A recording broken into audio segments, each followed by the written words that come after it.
Bonjour, on se retrouve aujourd'hui pour la question du lundi. Et encore une fois, ma boîte. N'hésitez pas à me poser des questions par mail ou... non, par mail, en fait, par mail. Comme ça, je le range dans mon dossier question du lundi. Et parce qu'en fait, sinon, il n'y en aura plus beaucoup. Après, je pense que je pourrais faire une autre alternative si jamais vous n'avez pas forcément... Quand on aura fini et si vous n'avez pas d'autres questions, je pense que je pourrais faire une autre alternative du style foire aux questions. Et puis, par contre, ça n'interviendra peut-être pas tous les lundis. Et du coup, je ferai peut-être d'autres vidéos le lundi que la question du lundi. Genre une vidéo mes lectures, parce que j'ai eu une grosse pause de lecture, en fait. J'ai eu une vraie pause pendant plus de 6 mois quand même, hein, où j'arrivais pas à terminer un bouquin, où j'étais tellement fatiguée, j'avais tellement la tête pleine de plein de choses. Je me disais, ouais, ça me ressemble pas, quoi. Ça fait depuis que j'ai 14 ans, je crois, 15 ans, que je lis énormément, que c'était une addiction. Après, ça m'a permis aussi de me calmer à ce niveau-là, parce que pendant un moment, j'étais à plus d'un livre par semaine. Et si j'avais pas un bouquin, je pétais un plomb, hein. J'étais pas bien, quoi. Et là, ça m'a permis aussi de me calmer, voilà. Et je me dis, là, du coup, j'ai des bouquins pour une vie, hein. Si j'arrive à garder ce rythme-là, j'ai des bouquins pour une vie. Parce que du coup, là, je lis vraiment seulement quand l'envie me prend. Alors, l'envie vient souvent, je dois l'avouer. Mais j'essaye aussi de freiner un peu parce que je suis sur d'autres projets dont je vous parlerai en temps et en heure. Mais voilà, comment dire, c'est une période compliquée de ma vie, en fait, pour la lecture. C'est une période où il y a tellement de choses qui se mettent en place que je peux pas être au four, au moulin et au champ, quoi. C'est pas possible. Donc, faut parfois que je choisisse, et c'est un déchirement. Mais je n'ai qu'un seul corps et je ne peux pas me dédoubler, et les journées ne font que 24 heures, et il faut que je dorme dans tout ça.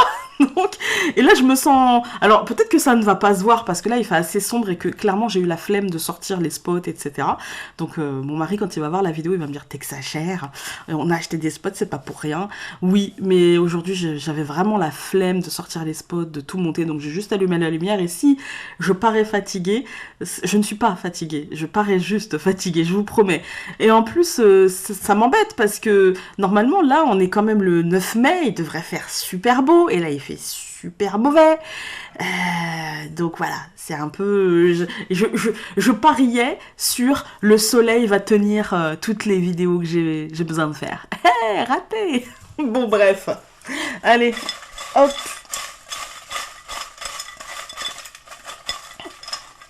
J'en veux une petite. Ben raté, c'était une grande, mais si je l'ai déjà eue, je la reposerai, vous avez l'habitude.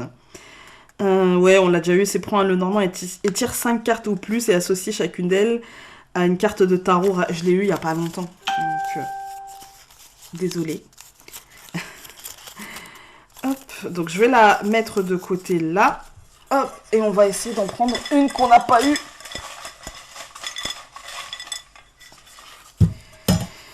Alors,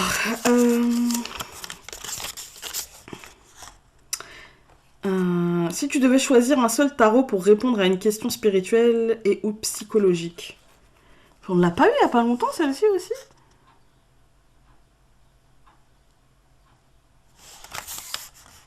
Je suis pas certaine.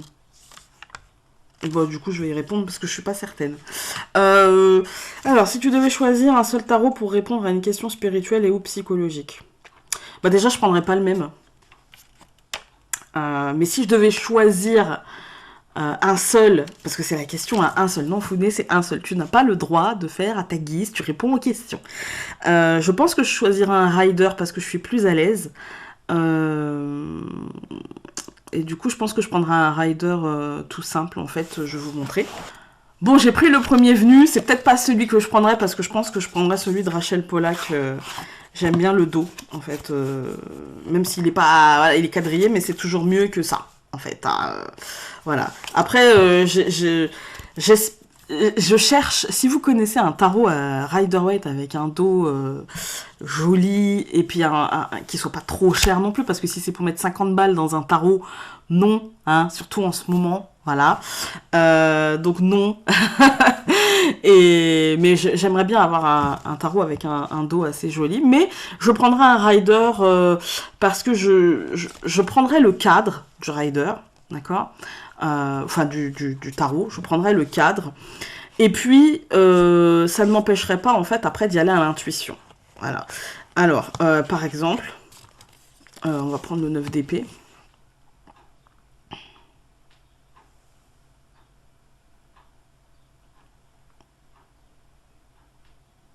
Alors, le 9 d'épée, dans sa signification, grosso modo, en fait, c'est l'impression d'être pieds et poings liés, d'être... on est un peu dans la victimisation avec le 9 d'épée aussi, on est dans le mental qui va pas bien, en fait. On est dans le mental qui est bloqué, on est dans l'impossibilité, en fait, de voir la situation telle qu'elle est, on est dans une énergie, en fait, où on se sentirait prisonnier de quelque chose, d'une situation, de quelqu'un, de notre carcan aussi. Voilà, c'est un peu cette idée-là. Et puis, quand on regarde la carte, on a plusieurs notions, en fait. Voilà. On a au pied de la personne qui est déjà ligotée, les yeux bandés. On a aussi de l'eau qui nous rappelle les émotions, les épées qui sont plantées d'une manière où on a l'impression qu'elle ne peut pas reculer et que si elle avance, y a de grandes chances qu'elle tombe sur la seule épée qui est plantée devant elle, en fait. Hein. Et pourtant, on voit que les épées forment comme une cage, et pourtant on voit qu'il y a un gros espace où elle pourrait passer. D'accord. Donc, finalement, ce n'est que l'idée d'eux. Voilà. Et du coup, je pense que au niveau spirituel, par exemple, cette carte-là, je pourrais y voir que je suis tellement dans mon mental que je n'arrive pas, en fait, à laisser passer mon intuition. Et pourtant, mon intuition, elle passe, hein. Mais c'est moi qui la bloque. Vous voyez, c'est moi parce que je ferme les yeux. Enfin, je me bande les yeux parce que je suis attachée, parce que voilà, alors que je pourrais avancer, que mon chemin n'est pas bloqué. Je pourrais, voilà. On n'est jamais bloqué sur son chemin. Il y a toujours une manière possible d'avancer. Mais si j'ai les yeux bandés, je vais me dire que, par exemple, spirituellement, est-ce que je me trompe ou pas? Si j'ai la sensation de me tromper, ce n'est peut-être qu'une sensation. Le 9 d'épée, il va me dire c'est peut-être qu'une sensation, c'est peut-être juste mon mental qui me fait défaut, en fait. C'est peut-être juste mon mental qui n'est pas mon pote en ce moment.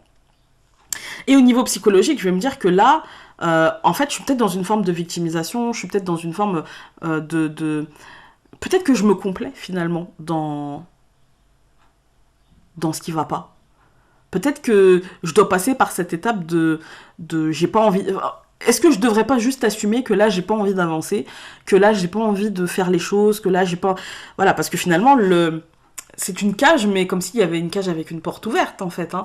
Donc, est-ce que j'ai pas envie, à ce moment-là, de prendre du repos et de m'auto-centrer et de me dire « Oh, je vais pas être chance ». On a tous, à un moment donné dans notre vie, pas besoin, mais ce comportement-là. Ce comportement de « Oh, j'ai pas envie, oh, tout m'embête, oh, ça m'énerve, oh, je suis pas bien, je suis la victime ». On a tous ce comportement-là à un moment.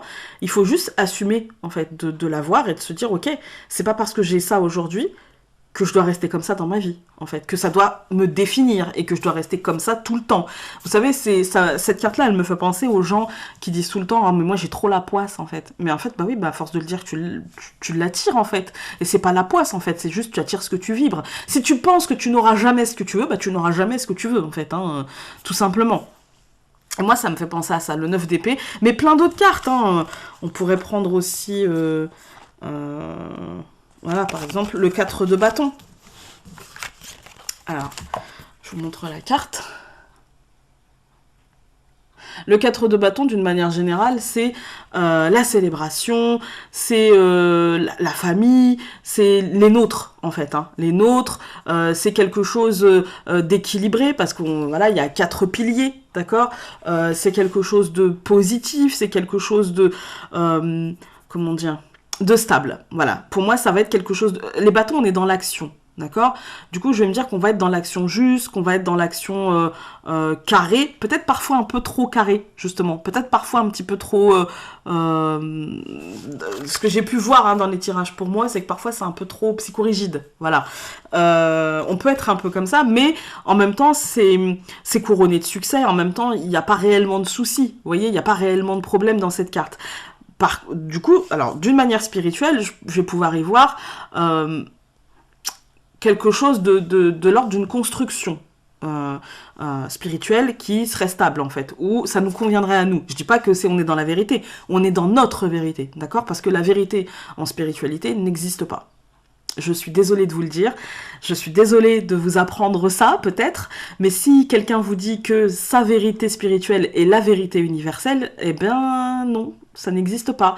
À mon sens, et ce n'est que mon opinion, mais pour moi ça n'existe pas, puisque chaque individu est différent, et donc chaque individu doit adapter une forme de spiritualité à ce qui lui convient. Donc là, je me dis que peut-être ma forme de spiritualité, dans un tirage spirituel, je me dis, voilà, j'ai peut-être trouvé quelque chose qui cadre bien avec moi, et où j'ai les piliers nécessaires pour la construction de quelque chose.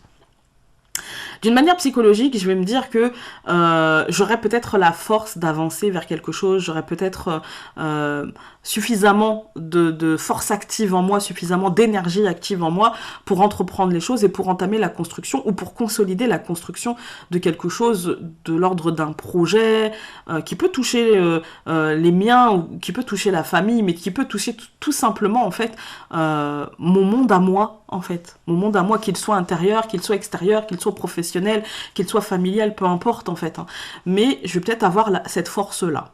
Voilà, après, on pourrait le faire avec plein de cartes, mais bon, on va pas non plus le faire avec tout le tarot. Hein. Après, les choses qui ne changent pas dans le rider, eh bien, ce sont les lames majeures du tarot. Les 21 lames majeures du tarot. À mon sens, je vois pas vraiment de différence avec le tarot de Marseille, en tout cas dans l'énergie. Là, c'était le pendu. Je vois pas vraiment de différence, en fait. Par exemple, le pendu, ça va me parler de lâcher prise, mais en conscience. En fait, le pendu, pour résumer cette carte, et c'est vraiment la résumer, hein, c'est vraiment la résumer. Quand vous tombez sur le pendu, dans un tirage oui-non, par exemple, ou dans un tirage tout court, quand vous tombez sur le pendu, c'est... la question que vous devez vous poser, c'est est-ce que je peux avoir... est-ce que je peux avoir une influence sur la situation? Est-ce qu'objectivement, est-ce que je peux réellement avoir une influence sur la situation? Est-ce que si je mets mon grain de sel dans la situation, est-ce que les choses vont aller mieux ou est-ce qu'elles vont empirer? Réellement, avec un regard objectif. Souvent, quand on a le pendu, la réponse est « tu ne peux rien faire ». Donc, lâche prise. Lâche prise.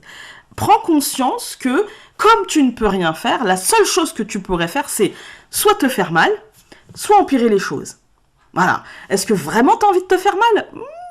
Je suis pas sûre. Hein. Est-ce que vraiment tu as envie d'empirer les choses? Encore moins sûre. Voilà. Donc, ne fais rien, ne bouge pas, fais autre chose en fait. Hein. Fais autre chose, mais dans cette situation-là, laisse couler. C'est rien. Voilà. Ça va se résoudre. Prends conscience en fait que de toute façon tu ne peux pas faire grand chose en fait, hein.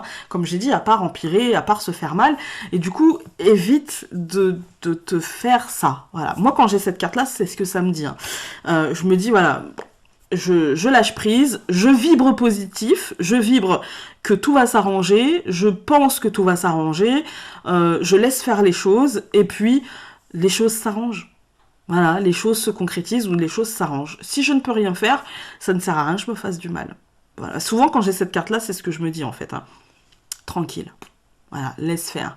Lâche prise. C'est pas grave. Voilà. Concentre-toi sur autre chose. Et tout ce que tu peux faire, c'est vibrer positif. Et mon Dieu, ce que c'est déjà énorme. Énorme. Donc, voilà. Je pense avoir répondu à la question. Après, si, dans un domaine spirituel, le pendu, ça... Peut-être que si j'ai le pendu, parce que ça c'était plutôt dans un domaine psychologique par rapport à une situation, s'il y a quelque chose qui me prend la tête, etc. Le pendu dans un domaine un peu plus psychologique, bah ça va être, dans un domaine un peu plus spirituel, ça va être un peu la même chose. Hein. Ça va être lâche prise en fait, mais en fait c'est pas lâche prise ne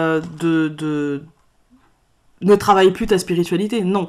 Là on va être dans lâche prise de ce que tu connais déjà. En fait, lâche prise de ton mental, lâche prise de ton carcan, lâche prise de ce qui t'empêche d'avancer dans cette spiritualité.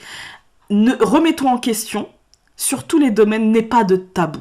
En fait. N'aie aucun tabou, sinon tu finiras pendu la tête en bas parce que tu seras en contradiction. En fait, il y aura une partie du chemin qui sera fait, mais tu refuseras de lâcher une autre partie de ton passé, de ce que tu as appris, etc. Donc n'hésite pas pour moi, le pendu dans un domaine spirituel, c'est mais garde ton esprit critique. C'est pas parce qu'un livre religieux te dit ci ou te dit ça, c'est pas parce qu'un parent t'as dit ci ou t'as dit ça, c'est pas parce que la vie t'a appris ci ou t'as appris ça que tu ne peux pas tout remettre à plat, tout remettre en cause, parce que dans la vie, on n'est pas seulement nous, on est plusieurs fois nous, en fait. C'est-à-dire que aujourd'hui, j'ai 35 ans, c'est dur à dire, mais j'accepte. Non, j'accepte. J'ai pas le choix. Donc aujourd'hui, j'ai 35 ans, et je ne suis pas la même que quand j'avais 25 ans. Je ne suis pas la même que quand j'avais 15 ans. Et à 25 ans, je n'étais pas la même que quand j'avais 15 ans. Et je n'étais pas la même que quand... Vous avez compris que quand j'avais 5 ans... on est plusieurs fois nous. Et pourtant, ça reste nous. D'accord ?